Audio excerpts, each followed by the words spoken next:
Você é Virgínia? E ela disse, sim. Ah, então viemos por você. E aí já pegaram ela pela blusa e a levaram. Do meu neto Fabian, que mataram ele, faz só 15 dias que mataram meu neto.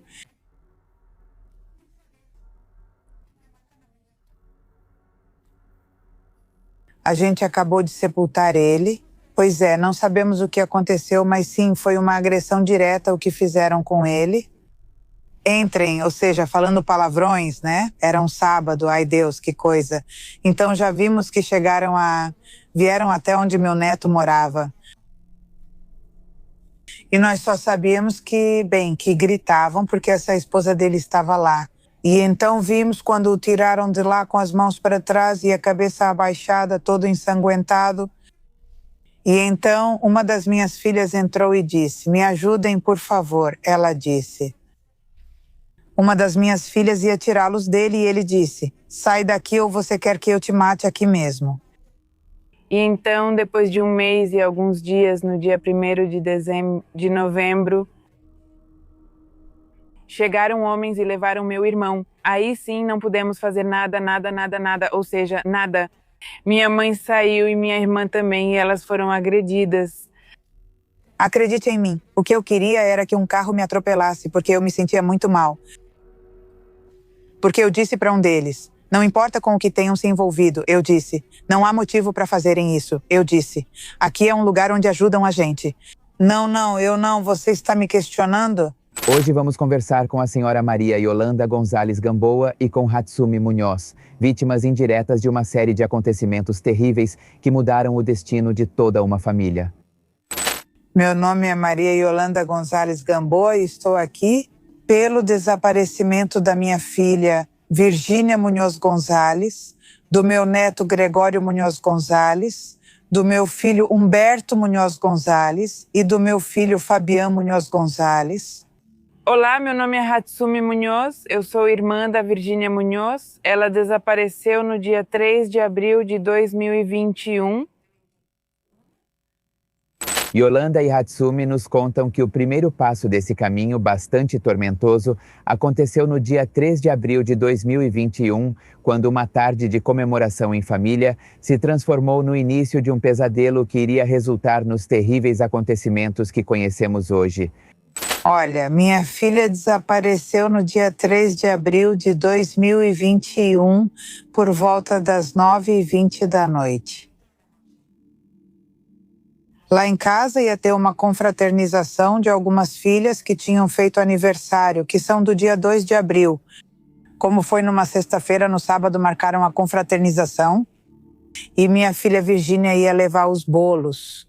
Então elas já estavam prontas lá, já tinham tudo o que ia ser para a confraternização, né, a festinha. De uma filha que se chama Ruth e de outra filha que se chama Ofélia, que fazem aniversário no mesmo dia e combinaram de fazer a festa nesse dia. Então elas ligaram para minha filha e minha filha disse, eu chego por volta das 10. Eu chego por volta das 10. E aí eu disse, vai lá, já leva os bolos, porque ela ia levar os bolos que deixou na casa dela, porque já tinha comprado. Então, deu 10 horas e ela não chegava.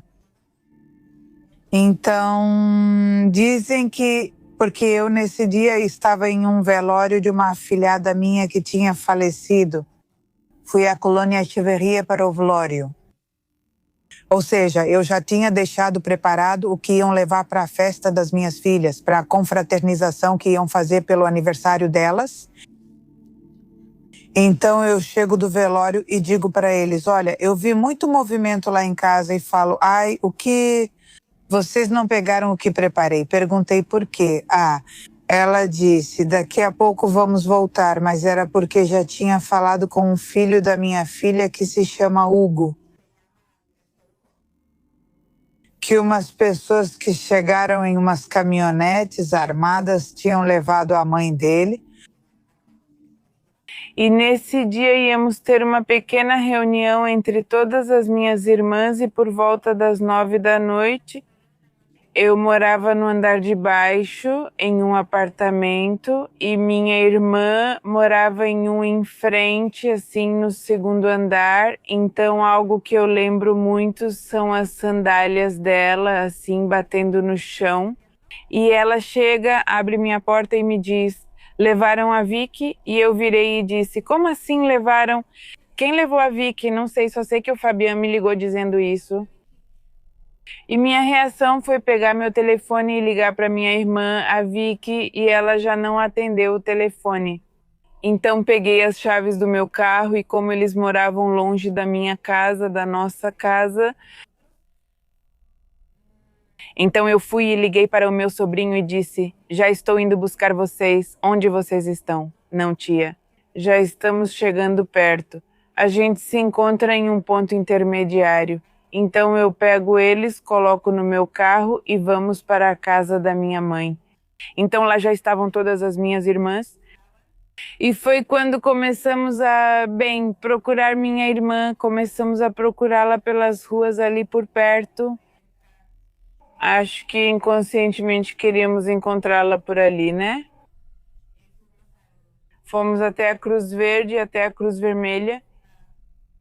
Procuramos por ela em muitos lugares. Dias depois, fomos até a Ravina. Enquanto algumas iam para um lado, outras de nós íamos para outros lugares procurar minha irmã. Então minhas filhas largaram tudo e foram imediatamente com eles. E aí meu neto já estava vindo. Eles os encontraram na estrada porque ela morava na colônia Eliodoro Hernandes. Então ele já estava indo para casa com seus irmãos, que eram Fabian e Mateu, né? E eles já iam chorando porque, eles foram ameaçados, jogaram eles no chão e ameaçaram e ficaram com a arma apontada para eles. Assim, junto com seu irmão, o mais novo, Mateu, que agora tem 14 anos, naquela época ele ia fazer 10. E que minha filha ela estava no quarto dela, se arrumando. E quando ela ouviu, saiu. E perguntaram para ela: você é a Virgínia? E ela disse: sim. Ah, então viemos te buscar. E aí pegaram ela pela blusa e a levaram, e ela estava de chinelos. E como lá na casa dela tem um batente, ela deixou um chinelo e saiu só com um. Só isso. E então colocaram ela em uma caminhonete na frente dos vizinhos dela, porque os vizinhos viram. Mas eles não podiam fazer nada, porque chegou um grupo armado, ou seja, não eram pessoas, não foi só que chegaram... Os que entraram na casa dela foram 3, e do lado de fora ficaram espalhados outros também. É por isso que os vizinhos não puderam fazer nada. Ok, quando peguei meus sobrinhos, eles estavam muito nervosos, muito nervosos. Lembro que não queríamos que minha mãe soubesse naquela noite. Achávamos que provavelmente a encontraríamos em algumas horas. E meu sobrinho, o menorzinho, eu coloco ele na minha cama e digo: espera aqui, não abra a porta para ninguém.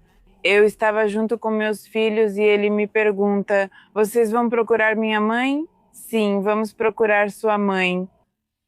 No dia seguinte, quando ele chegou por volta das 6 da manhã, ele abriu a porta para mim e perguntou: vocês encontraram ela? Vocês encontraram minha mãe?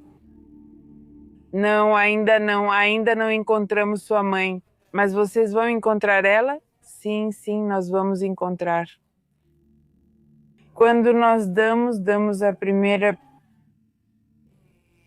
Vamos avisar ao seu polígono, que é onde ela trabalhava, pertinho da casa da minha mãe. Os policiais nos dizem: não, pois não podemos fazer nada, não podem fazer nada, mas é sua colega. Pois é, mas não há o que fazer.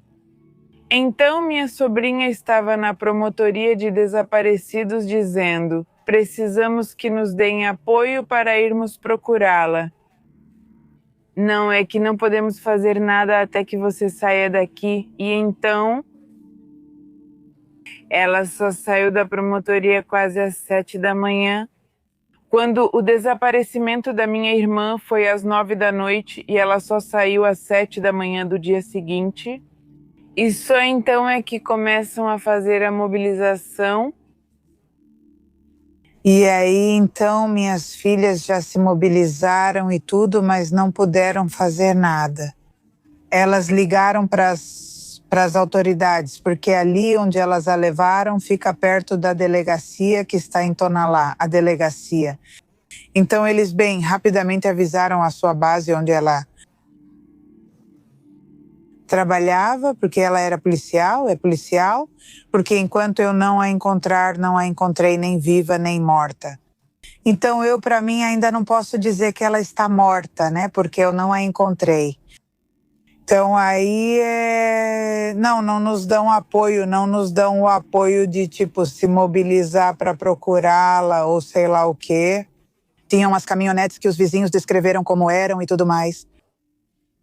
Não. Então já depois de umas 2 horas aí sim eles começam, mas aí já não conseguimos, né? Então pelo telefone dela, minhas filhas meio que localizaram ela e conseguiram, elas foram para um lugar. Uma das minhas filhas foi com as da guarda, pois a humilde casa da senhora fica em Miravalhe, um pouco à frente da guarda. E elas foram e pediram, por favor, que ajudassem, porque tinham acabado de levar a irmã delas, né? E eles foram os únicos que ajudaram. Mas não, já foi tarde, nunca mais a encontramos, amiga. E até agora não a localizamos e nós não paramos de procurá-la. Porque desde esse instante, minhas filhas foram para a ravina de Wentitan e tudo, que fica perto da casa dela, e não, até agora não a encontramos. Já vai fazer 5 anos, no dia 3 de abril completa 5 anos e não sabemos nada dela. E quando elas vão fazer a denúncia, que se irritam por causa da denúncia, não sei como se chama, que vazam as informações para elas. E depois nos deixaram um tempo conversando, né? Mas não nos diziam nada de ruim, só falavam: eu sei onde está, e isso e aquilo, se me derem tanto, mas a gente nunca deu nada. Mas foi só isso. E aí a gente perguntou por que disseram isso, e falaram que foi porque a informação tinha vazado, mas eu não sei o motivo. Mas até agora não tivemos nenhuma notícia dela. Pois é, não me dizem nada. Porque até agora, nesses 5 anos, que já vão fazer 5 anos, não temos nenhum informe de nada, nenhum avanço de nada, de nada. Porque, bem, não. Dizem que, bem, se nós soubéssemos de algo, se nós bem soubéssemos, se ela tivesse nos contado algo, se ela tivesse sofrido ameaças, eu digo, bem, minha filha nunca nos contava nada, eu também nunca perguntava. Quando ela chegava lá em casa, porque vinha buscar os filhos, porque eu cuidava deles, e ali perto de onde eu moro fica a escola onde eles estudavam, e ela vinha buscá-los. E descansava um pouquinho, comia e ia para a casa dela, lá onde morava. Para Eliudor Hernandes, era para lá que ela ia, e de manhã ela vinha, me trazia eles e então ia trabalhar. Porque ali, perto de onde a gente morava, fica a base onde ela trabalhava. Mas tivemos muitas inconsistências com o MP. O primeiro MP nos fez passar por maus bocados, porque as câmeras do C5 só foram entregues para a gente depois de 3 meses. Então, muitas das câmeras que tinham gravado por onde os sequestradores da minha irmã passaram já tinham sido apagadas. Já não tínhamos muitas pistas. Só depois de 1 mês nos deram um registro de chamadas. No registro de chamadas, curiosamente, nós somos muito observadoras. Então começamos a perceber que durante meia hora o celular dela ficou ligado fazendo uma ligação. E a antena que captou o sinal está bem perto da casa dela. Então praticamente queremos acreditar que ela ficou por ali, perto da casa dela, durante meia hora. E a gente dizia, se tivessem nos dado apoio, imediatamente, provavelmente a teríamos encontrado, mas não. Apesar de ela ter sido policial, não tivemos apoio nenhum. Minha irmã era muito quieta no trabalho dela. Como somos muitas, quase sempre estávamos conversando sobre tudo, todo tipo de coisa, menos sobre trabalho de ninguém. Algo assim como, vou fazer isso no meu cabelo, porque ela adorava fazer coisas no cabelo e nas unhas também. Então isso e aquilo. E eu estava colocando cílios. Você coloca cílios em mim? Quer dizer, sempre tinha um assunto, mas nunca, de verdade, nunca sobre o trabalho dela. Ela era muito reservada. Chegava e, como foi? Tudo bem? Ah, ok, quer comer? Minha mãe servia comida para ela que vinha pelas crianças. Nunca falava sobre o trabalho, nunca mesmo. Minha neta me disse que eles já estavam arrumadinhos, prontos para ir para casa, para a confraternização que ia ter, mas que nesse momento eles viram que chegaram umas caminhonetes com pessoas e que elas desceram e que eles rapidamente fecharam a porta, mas que eles não tiveram muita força para fechá-la. E que com um chute abriram a porta e os jogaram no chão. E apontando assim, porque bateram nas crianças, tanto no Fabian quanto no Mateu, bateram neles. Então, quando já estavam no chão, minha filha saiu do quarto, porque onde eles estavam, o quarto dela ficava, por exemplo, ali onde está a Ana, eles estavam. E o quartinho dela fica logo ali, e foi de lá que ela saiu. O que aconteceu? E disseram para ela, você se chama Virgínia? E ela respondeu, sim.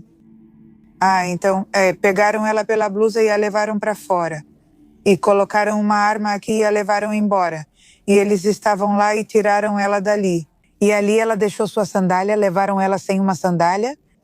Então eles voltaram para dentro e levaram a bolsa dela, o celular e a carteira. E aí levaram ela embora. E ainda bateram no menino, no menorzinho, no Mateus. Bateram na cabeça dele e disseram... Já já a gente traz ela de volta porque eles estavam chorando pela mãe. E foi isso que aconteceu naquele dia. Não, foi muito ruim porque eles eram bem pequenos. Até agora eles ainda não conseguem entender que levaram a mãe deles desse jeito ou porque fizeram isso com ela. Até agora não. Impulsionada pelo desespero, Dona Yolanda procurou ajuda em todos os lugares possíveis. Foi aí que surgiu uma pista sobre os responsáveis, sem saber que a busca por justiça acabaria trazendo mais dor e outra perda irreparável. Eu entro mais ou menos uns 15 dias depois do desaparecimento dela. Entrei para o coletivo porque fui até a Televisa. E nesse momento entrei para o coletivo da Fundete, com a dona Lupita. E aí, então... Lá estive com ela, foi ela quem nos orientou sobre como... Bom, porque na verdade nós não sabíamos nem como nos defender, de verdade. Como nos defender porque nunca tínhamos passado por um caso assim, né? Então a gente não sabia nem o que... E graças a Deus e a esse coletivo nós já aprendemos como nos defender, como ir lá exigir, né? Mas mesmo que a gente exija, de qualquer forma é a mesma coisa. Não há nenhum avanço, nem nos dão nenhuma esperança, nem nada. Temos que exigir e eles têm que nos ouvir e devemos exigir que a procurem, que nos deem, assim, avanços, né? Mas não, nós começamos a procurar por conta própria. Então, a primeira busca que fizemos como... mais ou menos 8 dias depois. Por ali onde ela morava, porque ali fica o barranco de Huentitã. Então, bem, dissemos, talvez tenham deixado ela por ali, sabe? Procurando ela nesses lugares, porque a gente não sabia para onde tinham levado ela, nem nada, nem como. Porque só depois de um mês, até mais de um mês, eles nos deram esses... onde estão as ligações, onde eles nos dão a lista de chamadas e já nos dizem naquele dia com as pessoas que, bem, as ligações que ela teve, né? E bem, mas eles não nos dizem por onde a levaram ou por onde... Nada disso. Em vida, no campo e bem, onde for possível, né? Porque você sabe que as buscas, bem, nós procuramos tanto no campo quanto em lugares abandonados, como em Chula Vista. Todos esses lugares que é parte de Tlajomuco. Não, nós a procuramos muito em todos esses lugares e em Tonalá fizemos algumas buscas e em lugares, assim, em muitos lugares. Veja, quem faz a denúncia é minha sobrinha, a filha dela, a mais velha, e não me lembro também depois de quanto tempo, Aparece uma casa de segurança em Chapalita e aparecem caminhonetes. Então, os policiais investigadores nos disseram que encontraram algumas possíveis caminhonetes que batiam com o rapto da minha irmã. E nós fomos. Então, meu sobrinho consegue olhar as fotos e diz: são eles que levaram minha mãe. Então, imediatamente nós vamos com o Ministério Público e falamos, sabe o que? Ele está reconhecendo duas pessoas que são as que levaram a mãe dele. Pois era a mesma promotora que ficava enrolando, e ela, não sei o que, e não posso. Até que nós, ou seja, bem insistentes, sempre estávamos lá na promotoria, sempre, porque queríamos ser bem insistentes nessas duas pessoas e chegam então tem uma ligação com um desaparecimento. Mas então é quando chegam os federais e o caso se torna federal. E esses senhores imediatamente colocam muitos obstáculos para que eles não possam sair da prisão. E é quando eles dizem, vai ter, viu? Um reconhecimento praticamente cara a cara, mas eles não vão ver ao seu sobrinho, tá? Então nós vamos, minha mãe e minha outra irmã vão com meu sobrinho. A 14 é a promotoria e lá então, é quando ele reconhece os sequestradores, ele os reconhece mais de 2 vezes. E é quando os advogados dos senhores diziam para o meu sobrinho, não se preocupe, tudo vai ficar bem. Mas assim, não se preocupe. E nós dizíamos, mas eles não podem vê-lo, né? Nem mesmo os advogados. Mas não pensamos, é que você vai seguindo o seu caminho bem tranquila, né? Você nunca pensa que vai acontecer com você. Após um desaparecimento, não imagina que algo pior pode ocorrer. Depois disso, eles pegam uma casa de segurança em Chapalita, não saberia dizer em que data, porque realmente não sei, e lá eles as pegam. E lá dizem que estavam as caminhonetes que participaram no sequestro dela. Quer dizer, pelo modelo e como eram pelos vizinhos da minha filha, não porque nós tenhamos visto, mas porque os vizinhos recolheram todas essas informações. E como eram as caminhonetes, quer dizer, os investigadores, né? E aí eles disseram, então essas caminhonetes estavam lá. Então já tem, já com os detidos, eles dizem pra gente que se meu neto, o que viu, o maiorzinho, podia dizer se tinha conseguido ver algum deles. E ele disse que sim, que um deles estava usando máscara, mas não estava usando direito, estava usando só pela metade, e que o outro não estava usando máscara. Quer dizer, então, olha, vamos te mostrar umas fotos e você mais ou menos vai dizer se eram esses, né? E aí ele reconheceu 2. Apesar do desaparecimento forçado, embora temporário, do filho de Virgínia, a família não deixou de insistir na busca por justiça. Foi nesse caminho que a segunda tragédia os alcançou. E então, quando isso acontece, horas depois levam meu sobrinho e você pensa, não acredito, como assim? Quer dizer, como posso acreditar que depois levem ele? É quando levam, ele fica quase 7 horas desaparecido, ele tem registro de desaparecimento. Eles nos deram apoio, todo o apoio foi federal, porque eles ainda não tinham ido para o México, então todo o apoio foi federal.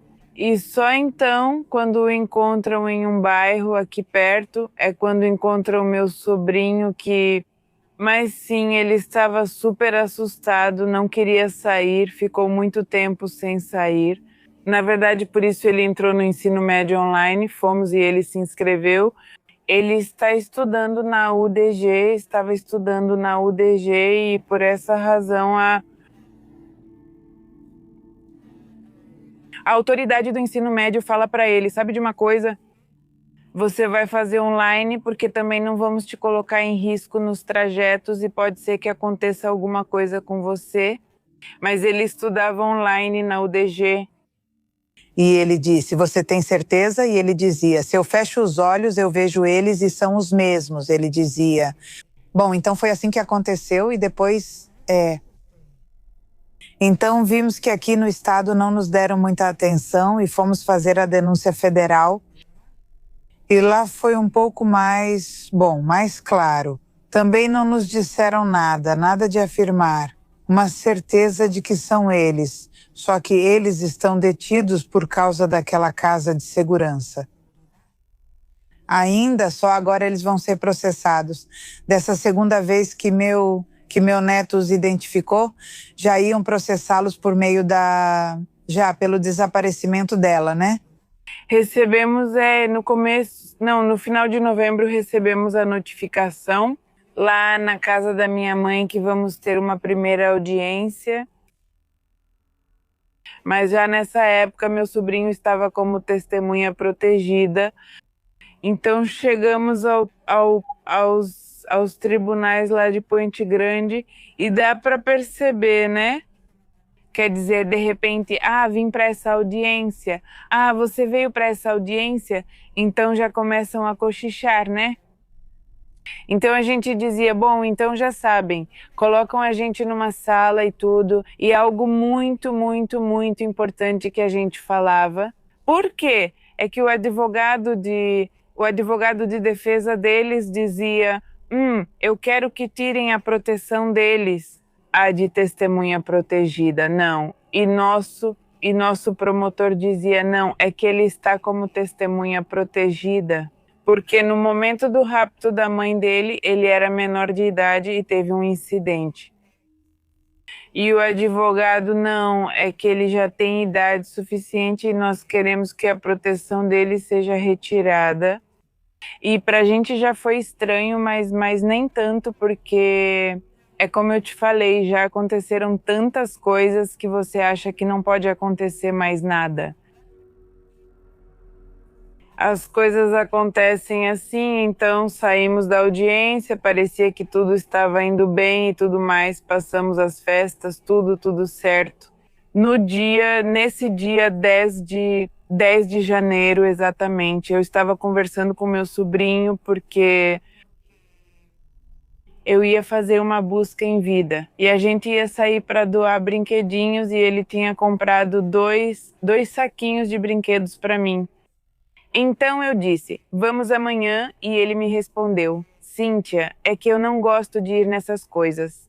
Eu disse, vamos entregar os brinquedos para as crianças. Ok, amanhã eu passo para te pegar. Perfeito. Eu vou fazer uma coisa com meus filhos e meu celular desliga. Então minha sobrinha liga para minha filha e diz, volta que acabaram de atirar no Fabian. Como assim? Não fazia nem 20 minutos que a gente tinha acabado de sair. Mas aconteceu o que aconteceu com meu neto.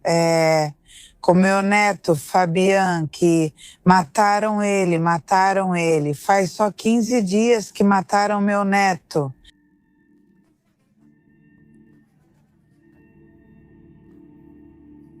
A gente acabou de enterrar ele.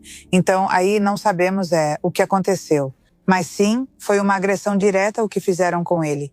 E uma das minhas filhas levou um tiro no pé. Elas estavam lá do lado de fora da minha casa. Do lado de fora, bem na esquina de onde a gente mora. E corre para casa.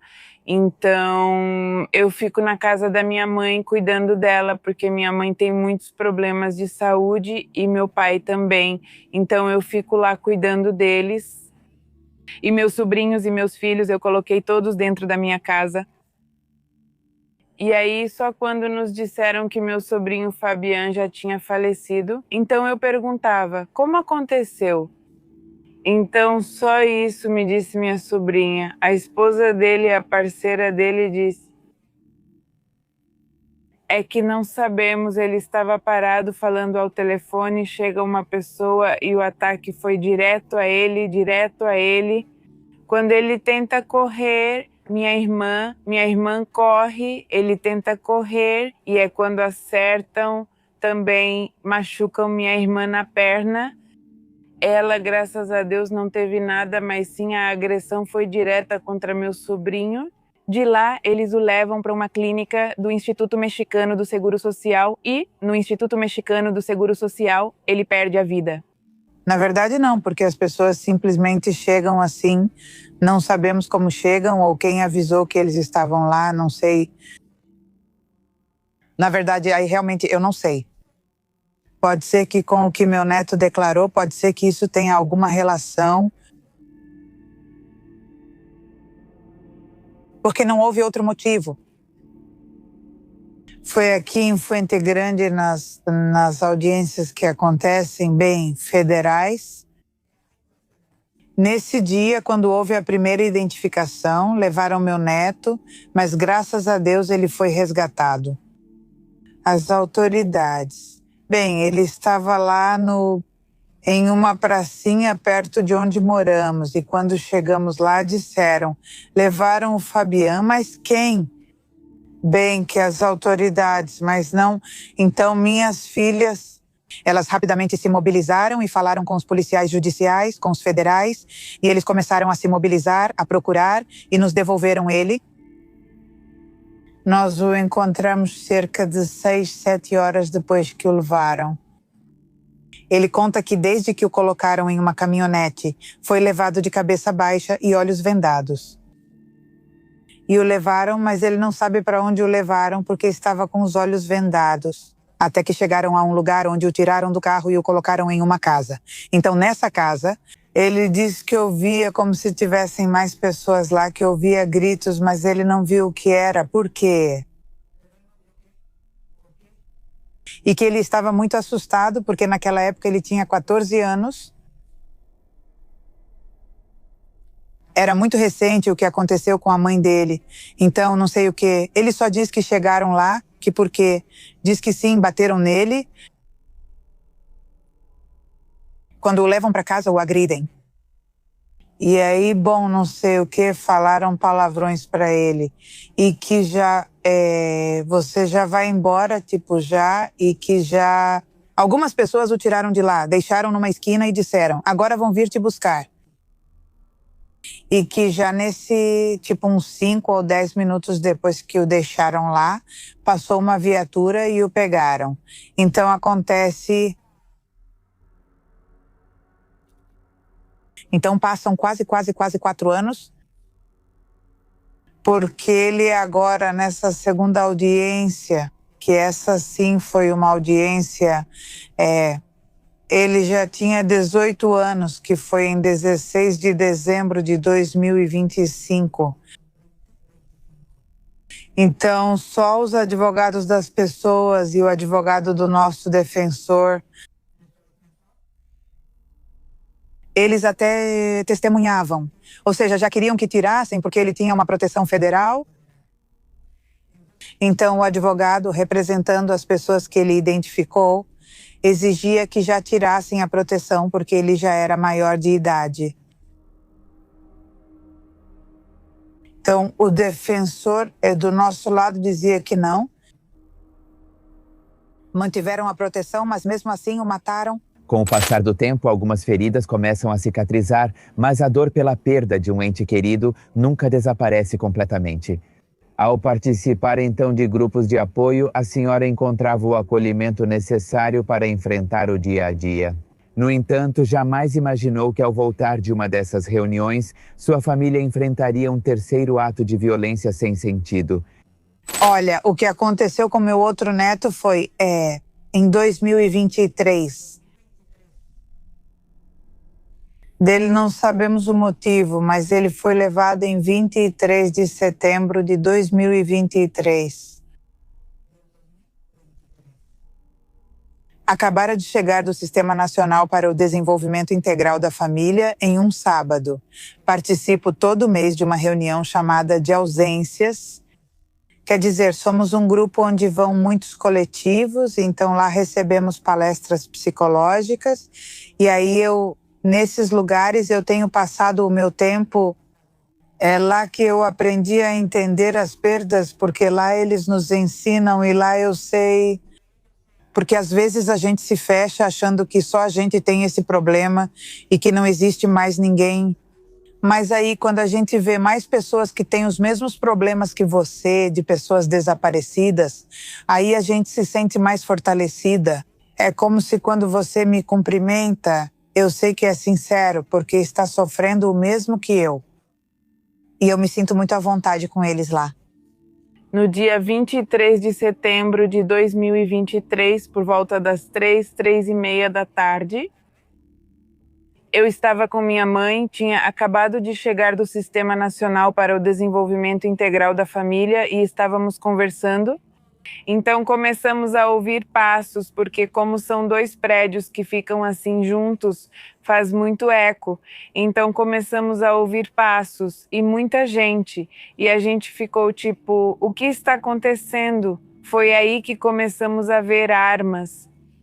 Ai não, quando eles sobem com meu sobrinho, sabe? É como em câmera lenta, vocês entendem? Eles sobem com meu sobrinho e depois já o descem. Já o descem assim com as mãos para trás e todo ensanguentado. E aí 2 das minhas irmãs não, eu dizia para elas, não, vem para cá, e elas diziam, não podemos deixar que o levem, não podemos deixar que o levem. E então meu sobrinho se vira e diz para minha irmã, me ajuda por favor, e ela o puxa e ameaçam minha irmã. Assim nesse momento, e eu puxo minha irmã, e eu digo, não, por favor, não, não, não, você não. Ou seja, longe de tudo, você quer tentar fazer com que não haja mais não. Vocês me entendem? Eu tinha acabado de chegar e estava sentada. Quando eu vi que chegaram algumas pessoas, eram 3, tipo 3h30 da tarde. Vi algumas pessoas chegando correndo e pensei, a polícia deve estar atrás deles, né? Percebi que alguns estavam de um lado e outros do outro já armados. E vi que subiram para onde morava meu neto, porque naquele dia meu filho não estava, ele tinha ido ao centro, o pai dele. E então já não que pôs entrem que, quer dizer, falando palavrões, né? Era um sábado, ai meu Deus, que... Então vimos que subiram lá onde morava meu neto. E então a gente só sabia que gritavam, porque a esposa dele estava lá. E então vimos quando o trouxeram para baixo com as mãos para trás e a cabeça abaixada, todo ensanguentado. E então uma das minhas filhas entrou e disse, me ajudem, por favor, foi o que ele disse. E uma das minhas filhas ia tirar eles dele e Rui disse, sai daqui ou você quer que eu te mate aqui mesmo? E então minha filha se afastou. E então eles os levaram. Dizem que estavam lá perto de onde moramos. Tem que subir uns 20 e tantos degraus, escadinhas, né, pra gente subir até a rua. E aí, como tinha mais pessoas e a gente não conseguiu se mexer até que, quando finalmente subimos, ele já tinha sido levado. E aí, bom, conhecemos algumas pessoas lá, mas já não pudemos fazer mais nada. E depois por aí a gente ouvia dizerem que tinham queimado ele, que nunca iríamos encontrá-lo porque tinham queimado. Levaram meu sobrinho. Infelizmente conhecemos as pessoas que levaram meu sobrinho, sim, nós as conhecemos, mas nunca nos dão atenção. Também não na promotoria, fomos, fizemos a denúncia, demos nomes, demos endereços, não. Também logo quando fomos fazer a denúncia e tudo, e meu filho não, o pai dele já estava ceguinho, não enxergava. Então, quando ele chegou desesperado, né? Sim, porque não puderam fazer nada. Eu disse, não podemos fazer nada porque eram pessoas armadas. Eu disse, não podemos. E eu já estava procurando por ela, mas não, nunca encontramos. E no dia 1º de novembro levaram ele, chegaram por volta de entre 4h30 e 5 da manhã e também chegaram muitas pessoas, umas 30, e levaram ele e levaram outro rapaz também. E até agora não tivemos nenhuma notícia dele e também não tivemos ajuda das autoridades. E até agora também não sabemos de nada. Só do meu neto depois. Diziam que nunca iríamos encontrá-lo porque tinham queimado ele. Meu neto trabalhava, era pedreiro, meu filho consertava bicicletas junto com outro dos meus netos. Com Fabian, né? E eles estavam comprando peças no centro. Uma das minhas filhas, quando levaram meu filho, uma das minhas filhas apanhou eu também. Me bateram porque saímos e nos fizeram de alvo. E eu disse, não, ele é meu filho, metas. E me bateram em mim e em outra filha.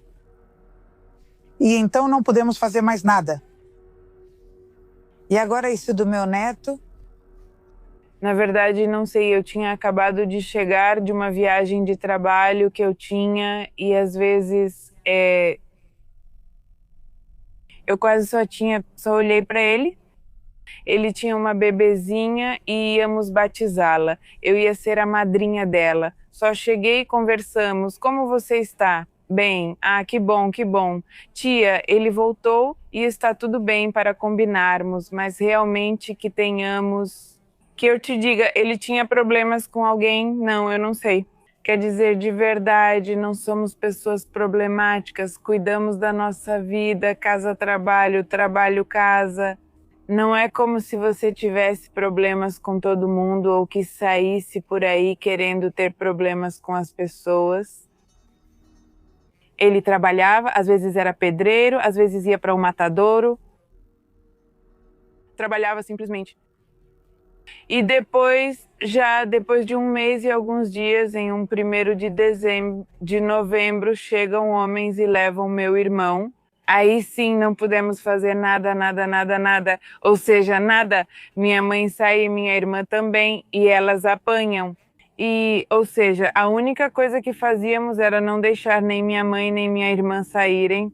Ou seja, segurá-las. Por favor, agora tudo vai acabar. Tentamos ligar para o 911. Os telefones não tocavam, mas mesmo assim fizemos a denúncia. Não há apoio. Ou seja, realmente, eu acho que as autoridades se esqueceram de nós. Não há nenhum apoio. Nós chegamos ao coletivo, estamos em coletivos desde que minha irmã Vicky desapareceu. Estamos no coletivo que se chamava Fundé. Depois disso, quando a senhora Ceci veio fazer buscas aqui em Guadalajara, então nós começamos a participar das buscas. E foi quando começamos no grupo Mães Buscadoras de Jalisco. Tudo bem, até que se separa e se torna Guerreiros Buscadores de Jalisco. E nós sempre tentamos estar ativas lá. Eu gosto muito. Às vezes, se não posso ir às buscas, companheiras, eu mando um lanche para vocês. Companheiras, conseguimos para vocês umas doações de água, porque às vezes não tem nem para água. Então, sempre tentamos estar bem ativas nos coletivos e se não podemos ir nas buscas, tentamos sempre apoiar de alguma forma, nem que seja com um lanchinho. Ou sabe de uma coisa? Às vezes também ajudamos com os ônibus das nossas companheiras, porque muitas de nós, às vezes, só vamos com o ônibus de ida e volta e o seu lanche. E é isso. Então, às vezes, sim. Bom, eu te convido. Agora eu te convido para o lanche, agora eu te convido, vou passar por tal lugar e vamos juntas. Sim, entende? Sempre estar ativas em tudo que for possível. No coletivo. Sim, por meio do coletivo Guerreiros Buscadores de Jalisco, sim, eles têm me apoiado muito nas buscas. Quer dizer, todos nós nos apoiamos, né? Mas é um grupo no qual eu também me sinto muito à vontade. Procuro por 3x3 e por outro neto que também está desaparecido. Um que se chama Pio. Filho da minha filha também. Mas ele está desaparecido há exatamente 1 ano. Bem, na verdade, por conta própria, nós não investigamos. Olha, agora que você mencionou isso, quando um dia eu fiquei brava com minhas filhas, porque elas não querem que eu me preocupe. E eu digo, como é que eu não vou me preocupar se são meus filhos? Para vocês, ele é o irmão de vocês, mas para mim, ele é meu filho e não pode doer igual. E um dia eu fui até a delegacia de desaparecidos e cheguei lá e eu disse, vim pedir informações sobre Gregório e Humberto para ver se há algum avanço. E aí me disseram lá, o Ministério Público. O que eles são para você? Eu disse, são meus filhos. Eu disse, também tenho outra, uma filha. Tem 3? Eu disse sim. Ela perguntou, então com o que você trabalha?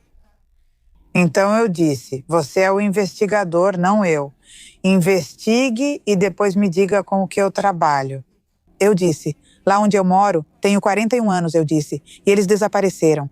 De lá, do mesmo lugar, levaram os 2. Eu disse, minha filha não, mas os 2 sim. Eu disse, vai e investigue, você me diz com o que eu trabalho? Não me pergunte isso. Eu saí de lá muito triste porque... E eu disse para eles, e depois que eu falei, eu queria, quando sair, bem, ali é uma avenida onde fica a promotoria, né, de desaparecidos. Acreditem em mim, eu queria que um carro me atropelasse porque eu me sentia muito mal. Porque eu disse para um deles, seja lá com o que eles tenham se envolvido, eu falei, não há motivo para fazerem isso. Eu disse, e aqui é um lugar onde ajudam a gente. Não, você está me questionando. Eu disse, eu sou sua mãe, só imagine. Eu sentia que não, eu nem sabia como estava andando e ao atravessar a rua pensei, tomara que um carro me mate logo. De tão mal que eu me senti, depois me pediram desculpas, mas aí eu disse, não se preocupe, mas falei, não é um lugar para tratar a gente assim. Ali tem umas letras que dizem como devem tratar a gente. Eu falei, e você está me tratando de outro jeito, né? Eu disse, e você trabalha aqui. Eu disse, se não tivesse esse problema, você não trabalharia aqui. Eu falei. E aí me disseram, não, disse, é que eu não disse por mal. Eu falei, mas eu sim levei a mal. Eu disse, eu sim levei para o lado ruim. Ela ficou me pedindo desculpas, mas eu já saí de lá, eu muito mal. De verdade, eu queria que um carro me atropelasse naquela hora. Só porque Deus é muito grande e Deus cuidou de mim, mas eu quase queria quase que fui atropelada pelo carro. Meu outro neto, que se chama Pio Abacu, filho da minha filha Virgínia, ele desaparece, ele só vai embora no dia 13 de setembro. No dia 13 de setembro de 2024. 2024. Ele era uma pessoa com dependências, era um menino com dependências quase desde que a mãe dele desapareceu. Ele ficou fora de controle para mim, ele se descontrolou. Então ele quase sempre ficava em centros de reabilitação. E ele tinha acabado de sair de um centro de reabilitação. E aí ele só ficava bem lá e de repente um dia ele não voltou mais, não voltou mesmo. E eu pensei, ele deve estar por aí. Ou já deve estar mal de novo.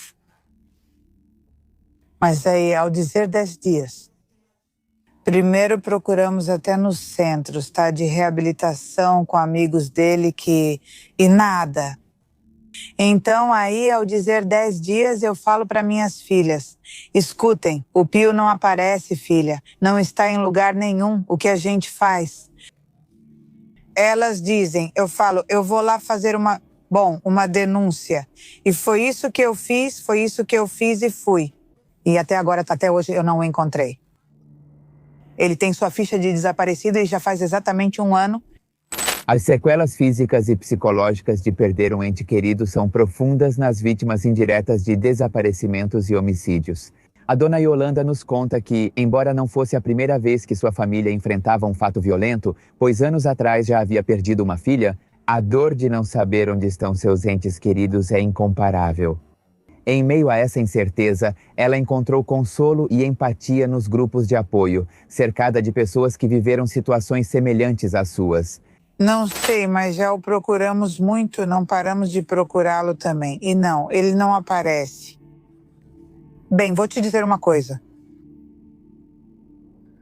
Não vou te dizer que está mal, porque não posso dizer o que não é, né? Bem, fisicamente eu estou mal, porque tenho problema de pressão e já estou velha, viu? Mas tirando isso, emocionalmente estou muito mal. Pior do que daquela vez que me trataram lá na promotoria. Essa é a única vez que eu posso dizer que senti que ia morrer. Aquele dia. E depois eu pedi perdão a Deus, porque na verdade ali eu saí muito triste, tanto que eu nem me importava mais comigo mesma. Eu disse, não, já era. Se aqui, que é um lugar onde eu deveria sair com esperança, eu saio triste. Minha filha Raquel, ela se chamava Raquel, tinha 35 anos. Ela morreu no dia 5 de abril. Vai completar 13 anos de falecida agora no dia 5 de abril. E ela E o caso dela já vinha do cemitério, de enterrar um tio do marido dela, em Chapala. E aí, ela vinha da casa da sogra, já tinham se despedido, ela já tinha vindo sepultar o Senhor e ela estava voltando para casa. Nisso, ela chegou a uma barraca, porque era na época em que vendiam discos, e ela estava em uma barraca olhando alguns discos. E lá estavam brigando. E atiraram e ela levou um tiro nas costas, saiu por aqui e ela morreu. Foi em 2013. Em 2013, foi na Páscoa. Lembro que era a última sexta-feira da Páscoa e a gente ia no sábado de Aleluia para Chapala. E tínhamos falado com ela minutos antes disso acontecer, antes de tudo isso acontecer. E realmente, como estávamos muito longe, ela em Chapala e nós aqui em Guadalajara, só soubemos que é uma avenida onde havia várias barraquinhas. Ela estava comprando alguns discos compactos e começaram a brigar ali perto. Então, eu acho que alguma pessoa puxou uma arma, começou a atirar e, infelizmente, ela acabou sendo atingida por uma bala. Desses, um acertou minha irmã e ela caiu morta. Minha filha deixou 2 filhos, 2 filhas, uma de 16 e outra de 13 anos. Não, daí não. Também não tem nenhum responsável, porque não foi uma agressão direcionada a ela, só que acabou levando o tiro, né? E ela morreu, minha filha, já te falei, e ela, até agora, nunca tivemos nenhuma resposta de nada. Sim, nunca, nem fizemos denúncia também sobre ela.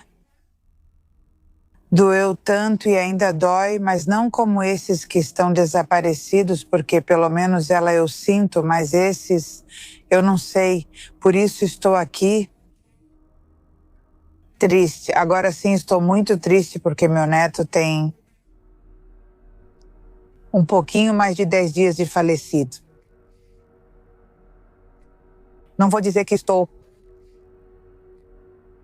feliz. Estou muito triste por ele, mas fora isso, então, eu me fortaleço em Deus, Ele é meu refúgio e minha fortaleza. Não estou me cuidando. Estou, assim, só com a vontade de Deus. Pois eu tenho passado mal, porque há pouco tempo eu caí, ainda estou me recuperando. Olha, ainda não estou muito bem desde que eu caí, porque tive uma tontura. Eu caí no banheiro e me machuquei toda. Assim aqui fiquei com o olho roxo e tudo. E agora isso me acontece, pois não fui ao médico. Não fui. Minhas filhas me diziam, vamos levar você ao médico porque eu quase não conseguia andar, porque eu dizia, não, filha. Eu disse, isso não é nada. Eu disse, eu aguento isso. Aguento a dor dos meus filhos, pois essa é a mais dolorosa, isso aqui não dói. Essa cruz que eu carrego, se não fosse com a ajuda dele, eu não conseguiria. Sim, olha, ali eu encontrei, muitas vezes de quando aconteceu com a minha filha, minha primeira filha, Virgínia, me disseram para eu ir ao psicólogo então eu pensava, como um psicólogo vai poder me ajudar a entender? Que eu não tenho mais minha filha, não é? Então, eu não acreditava, mas depois que comecei a ir lá, eu digo, olha, sim, realmente ajuda a gente. Ajuda em quê? Bem, a entender o que é, não é? Isso. E eu já me sinto um pouco ali acompanhada pelas minhas companheiras, por muitas, porque somos de diferentes coletivos as que estamos ali. E lá elas conversam com a gente de uma forma muito bonita. Fazem umas conversas, até uns jogos. Fazem convivem com a gente, porque nos dão um café da manhã, nos dão, sei lá, coisinhas, nos dão uma cesta básica, que graças a Deus isso tem me ajudado, né? Agora eu vou retomar, porque fiquei um tempinho sem ir, porque meu marido está muito doente, bem doentinho mesmo. Ele está acamado, como se diz, né? Então, eu parei de ir por um tempo, porque meu marido teve alguns infartos, então ele ficou muito grave. Tiveram que colocar um aparelhinho nele, não um marca-passo, outro tipo de aparelho que é para quando que o coração dele já quase não funciona como uns 14%. E ele tem diabetes, insuficiência respiratória, insuficiência renal. E então, tudo como se diz, tudo o que é vital no nosso corpo, o que nos mantém vivos, ele já está bem debilitado, bem doentinho. Agora estou muito preocupada porque ele toma o remédio dele e tudo. E eu digo para minha filha que vejo a barriga dele muito grande. E digo, olha, eu fico muito preocupada com o jeito que ele está. Mas já tinham nos dito que, como ele toma muito remédio, o fígado dele já foi prejudicado. Então, eu acho que é isso, né? Eu penso, né? Então, agora eu tenho a preocupação com meu marido, né? O que aconteceu com meu neto, a perda dos meus filhos. Ele presenciou as 2 vezes, essas 2 últimas vezes ele presenciou, tanto a de Gregório quanto a de Humberto. E meu marido já tem 85 anos, já se deteriorou muito. Por isso essa preocupação que eu tenho, porque ele só fica deitadinho. Sim, aprendi a ser forte. Porque se você quiser, eu em tudo, todo mês e eu vou um pouco fraca para o grupo. E eu chego e é como se meu coração se vai assim, se faz assim, se levanta, porque eu digo para eles. Aí eu chego agora sim, como os celulares, né? Eles ficam sem bateria e a gente coloca para carregar e aí eles voltam a funcionar de novo. É assim que eu me sinto lá, sabe? E eu gosto muito de ler livrinhos de orações, sabe? Então, um dia lendo um livrinho, lá eu encontrei que dizia, isso me fortaleceu muito, porque eu disse, olha, não há dúvida de que Deus fala por meio da sua palavra, foi o que eu disse, né? Olha o que diz aqui. Diz, os sofrimentos destes tempos não se comparam com a glória que nos espera no céu. Nada está totalmente perdido enquanto houver esperança de encontrar. Romanos 8. Isso ficou muito marcado para mim e eu disse. Imediatamente eu fui, peguei a Bíblia e procurei o que dizia no livrinho, procurei e já procurei. E está escrito idêntico. Nada está totalmente perdido enquanto houver esperança de encontrar. Então eu digo, quando a gente sai em uma busca, sai com a esperança de encontrar.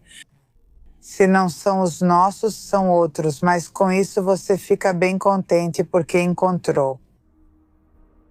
Se não são os nossos, são outros. Ficamos tristes quando vamos a uma busca e não encontramos. Aí sim, chegamos tristes. E agora? Não encontramos nada, procuramos onde nos disseram e não encontramos. Chegamos tristes. E quando encontramos, chegamos tristes, mas contentes porque encontramos. Olha, eu digo para vocês que temos que ser fortes, né? Porque se a gente não se fortalece, se a gente não se fortalece em Deus, que é quem pode nos ajudar, então como é que vamos buscar? A gente tem que ter forças, né? Eu, graças a Deus, me fortaleço nele, ele é meu refúgio e minha fortaleza, graças a Deus e a minha Mãe Santíssima, né? Já falei e também já me falaram, viu? Ai, não, é que você precisa, ali mesmo no DIF, me disseram que tinha um grupinho de pessoas que estão bem apagaditas e que convidam outras que parecem mais animadinhas.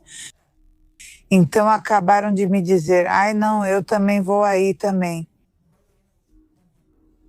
Em 9 de janeiro, tive consulta no Sistema Nacional para o Desenvolvimento Integral da Família, pois não ia mais devido à doença do meu marido.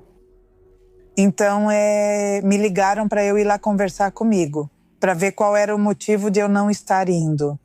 E aí eu contei para eles e ela me disse, o nome dela é Lili, a doutora, e ela me disse, depois de eu contar tudo para ela. Me disseram, ai não, Yolanda, eu não sei, me ligou. Eu não sei como você consegue, preciso que você se junte a um grupo, porque eu te vejo, como você acabou de me dizer, com muita fé. Então eu disse, nada temos e nada vamos levar, Deus nos dá e Deus nos tira. Eu disse, Deus me deu 14 filhos que são os que eu tive. Então ele tem que me dar muitas dores, eu disse. E eu não vou escolher, Deus é quem vai me dar, eu disse. E Deus na terra também tem seus guerreiros. E Deus não dá para as pessoas que são covardes, Deus dá para as pessoas que sabem suportar e não vão reclamar, eu disse. E Deus sabe que até agora eu posso mentir para você, mas para Deus eu não posso mentir, eu disse. Até agora eu não reclamei do que Deus me deu, não reclamei. A única coisa que peço a Ele é força, porque, mas fora isso, aqui estou com a minha cruz, esse é o meu motivo de vida. Se Deus me der vida e eu conseguir encontrar pelo menos um, agradeço a Deus. E se não, eu não sei onde eles estão, mas Ele sabe. Se Ele já os levou para lá e se não quer que eu saiba, mas se Deus me permitir, mesmo que seja encontrar um só, com isso eu agradeço a Deus e continuo seguindo em frente. Agora eu tenho meus 4 desaparecidos ali, o Pio, a Vicky, o Gregório e o Humberto. Esses eu procuro, enquanto Deus me der forças, mesmo que não me deixem fazer nada. Não vou dizer que sou eu quem vai cavar ou usar a picareta, não, porque eu não posso. Em primeiro lugar, eu já não consigo. Já não tenho forças para isso, mas só de ir e ficar sentada com minhas companheiras já basta. Às vezes eu digo para elas, me deixem pelo menos dar uma cavada, só para eu sentir. Que eu venho, que meus filhos vejam que eu venho procurá-los. E ela me diz, vai lá então, mas só fica ali, só cuida da gente ali, porque eu não posso, de verdade, não posso, para que vou mentir? Porque primeiro eu tenho problema de pressão, se eu só saio um pouquinho, se caminho, já fico quase sem ar. Então imagina, ou seja, quem mais participa é minha filha, ela e outra filha são as que mais estão envolvidas. E eu que também gosto de participar, gosto muito, faço oração por elas, gosto muito de rezar, viu? Não sei, mas agora fomos levar a cruz dele, a cruzinha que a gente faz, a cruz com o nome do meu neto, e uma cruzinha que está antes do novenário, a gente faz uma cruz, e depois disso a gente vai e leva elas para o cemitério.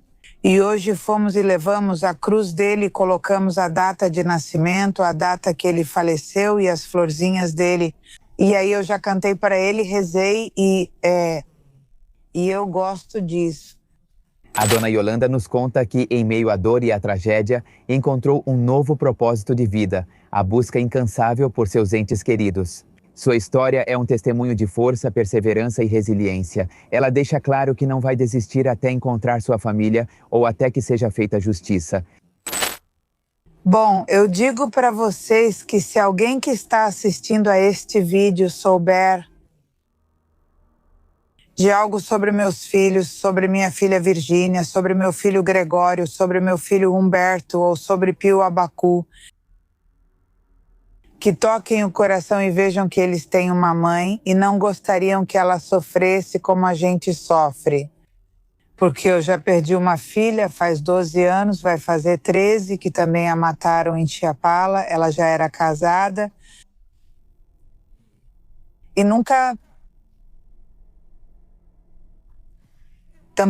tivemos nenhuma resposta de nada.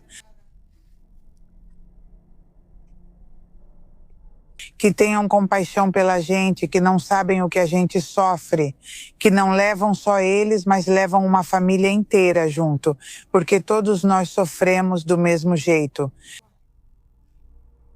Que se eles têm temor de Deus, que sintam em seu coração e vejam que eles também nasceram de uma mãe e que também são amados. Essa é a maior dor que até agora eu sei que existe. Um desaparecimento, porque a gente não sabe, todo dia a gente fica com... Bem, eu ali, se eu faço, por exemplo, minha filha Vicky gostava muito de caldo de carne e eu já quase nem faço mais, porque eu me lembro dela e digo, olha, isso minha filha gostava e, ai minha filha, são só lembranças que a gente tem todos os dias, não tem um dia que a gente não se lembre deles, não tem, mas é assim, é que é uma vida... É um calvário muito triste que a gente sofre. Muito triste. Mas quando a gente tem sua fé bem fundamentada, Deus nos ajuda, né? E eu me sinto... Se você quiser até nisso... Então eu digo, Deus me deu muita família, graças a Deus. Então eu mesma digo, ele vai me dar as tristezas do jeito dele, não como eu pedir, né? Mas isso eu digo para ele. O desaparecimento deles não foi porque eles estavam envolvidos em coisas ilícitas. Que não foi por isso, porque até agora, graças a Deus, nunca recebemos ameaças. Bendito seja Deus por esse lado, porque eu ouço nos coletivos que tive que sair de lá, Por quê? Porque continuaram me ameaçando e eu, bendito seja Deus que por esse lado não sofremos nada disso. Uma vez minha filha ofereceu uma recompensa, tipo uma indenização, que se nos dissessem onde estava. Por exemplo, foi logo depois do que aconteceu com a Vicky, que se nos dissessem onde ela estava, daríamos uma quantia. Quanto você ofereceu, Sana? 100. Eu disse, vamos lá. E se aparecer um, de onde vamos tirar? Bem, de qualquer forma, somos muitos, mesmo que cada um dê 5.000 pesos, né? Bem, eu disse, ai meu Deus, e foi pela televisão. Então eu disse, ai meu Deus, agora sim vai chegar pra gente, mas de todos os lados. E olha, graças a Deus, não nada, nenhuma ligação, nada. E depois, quando aconteceu o desaparecimento do meu neto Gregório e do meu filho Humberto, também não Até agora, graças a Deus. Por esse lado, não, porque a gente já sofre com isso e ainda, além disso, as ameaças que continuam fazendo contra a gente. Bem, porque eu te digo, porque lá nos coletivos a gente ouve, né? E eu digo, ai Deus, olha só, que ingratos, né? Quer dizer, já te digo, olha, é que quando desapareceu, na verdade, eu não posso te dizer como ele estava, porque era um dia de folga. Ela estava vestida, não sei se ela estava, que ela tinha ido fazer as unhas, e que tinha ido arrumar o cabelo, o que você quiser para ir à festa, né? Mas fora isso, não sabemos como ela estava vestida, não sei se os filhos dela, fora isso, não lhe... E de sinais particulares, ela tinha uma cicatriz aqui de uma cirurgia que ela tinha feito e aqui no pé dela ela tinha uma fada, desde a ponta dos dedos até aqui. Uma fada que já tinham dito uma vez que havia uma pessoa assim, mas foram... E não, né, porque era uma menininha e ela tinha grande, ela tinha de tudo e até aqui, uma fada.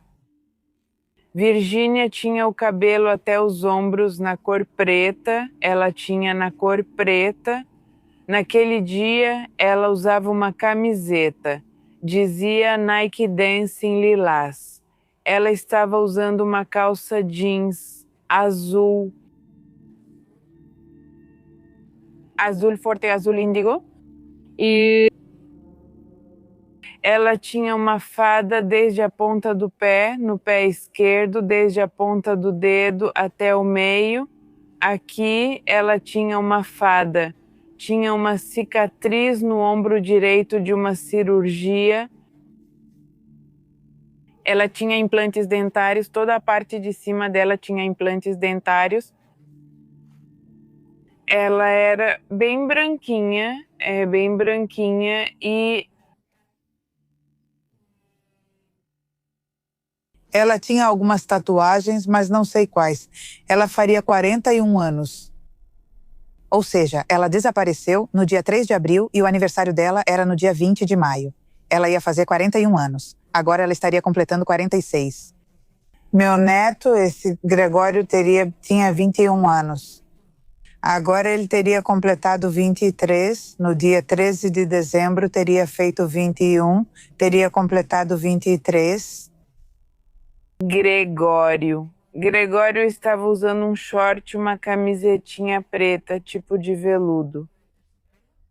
Não estava usando sapatos. Nas costas tinha um São Judas, no braço esquerdo. Aqui no antebraço tinha a inscrição de Virgínia Soemi, que assim se chamava sua filha, assim se chama sua filha. E na panturrilha esquerda tinha uma Santa Morte com um corpo nos braços e... Meu irmão Humberto, a única coisa é que ele tinha uma cicatriz também no ombro direito, mas assim, bem grande, bem visível. E nada... E ele não tinha 2 dentes de cima, só isso, porque ele não tinha nenhuma tatuagem, ele não gostava de tatuagens. Então, não, meu filho Humberto tinha uma cicatriz aqui no braço e não tinha 2 dentes, né? E então, Morenito, ele não tinha tatuagens nenhuma. Agora, quer dizer, o mais triste e o mais doloroso é que com 1 mês do meu neto levaram ele embora e eu mal estava me recuperando quando levaram meu filho, o pai dele. Pio tinha um São Judas aqui no antebraço direito, umas letras aqui atrás da orelha direita também que diziam sabedoria. E dele não soubemos como estava vestido. Se alguém tiver alguma informação para que possamos encontrar o paradeiro da Vicky, do Goio, ou do Humberto e do Pio, Que eles nos deem um anônimo em guerreiros buscadores, que nos procurem, talvez não pessoalmente. A única coisa que queremos é que voltem para casa, de onde nunca deveriam ter saído. Não queremos saber o que fizeram ou quem fez algo com eles, só queremos encontrá-los. Só queria dizer para minhas companheiras que a gente tem que ser forte, né, para continuar nas buscas. Com muito prazer, com nossa líder, que ela nos dá ela nos dá muito ânimo a buscar. Aí, ela está com a gente e também ela é uma pessoa com quem também nos sentimos, como graças a Deus e a ela nos sentimos protegidas, né? Ela sabe nos proteger e a exigir nossos direitos, como ela diz, exigimos direitos, não exigimos só por exigir. Se você chegou até esse ponto do vídeo, com certeza vai gostar do conteúdo do novo canal que se chama Mesmo Que Faltem. E também te conto que toda sexta-feira vou estar postando vídeos novos para os membros. Também vou postar prévias de vídeos que serão lançados 2 ou 3 semanas depois.